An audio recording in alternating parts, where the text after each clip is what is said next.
Okay, number 7 says the 4,200 kilometer trip from New York to San Francisco takes 6 hours flying against the wind, but only 5 hours returning. Find the plane speed in still air and speed of the wind. So once again, distance equals rate times time. So here's our table. We're going with the wind and against the wind.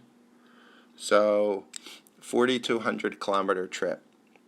So against the wind, 4,200. With the wind, 4,200, right? We assume they take the same route. So against the wind, it took 6 hours. That's the time. And returning, so with the wind, only took 5 hours. Makes sense, right? With the wind, it's going to be quicker because the wind is pushing you along.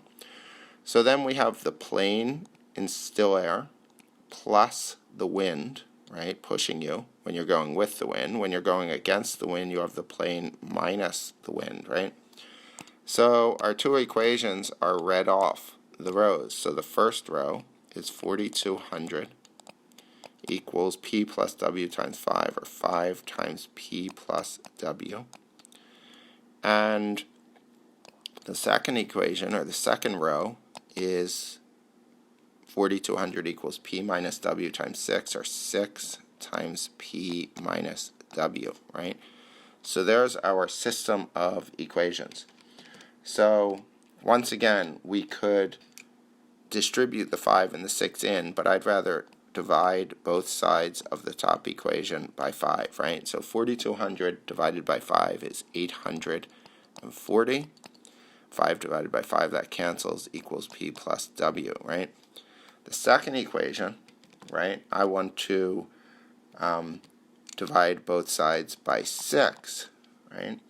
So we get 4,200 divided by 6 is 700 equals P minus W.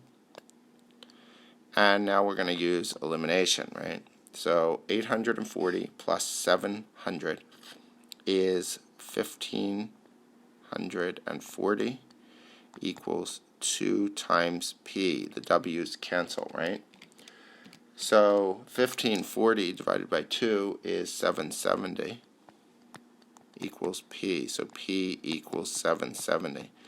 Now we need the wind speed, so we need to pick one of these equations. I think that this one looks nice to use.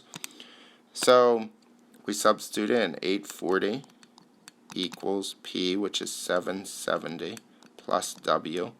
Subtract 770, and we get 70 equals W. So W equals 70. Now we write our answer, right? So the speed of the plane,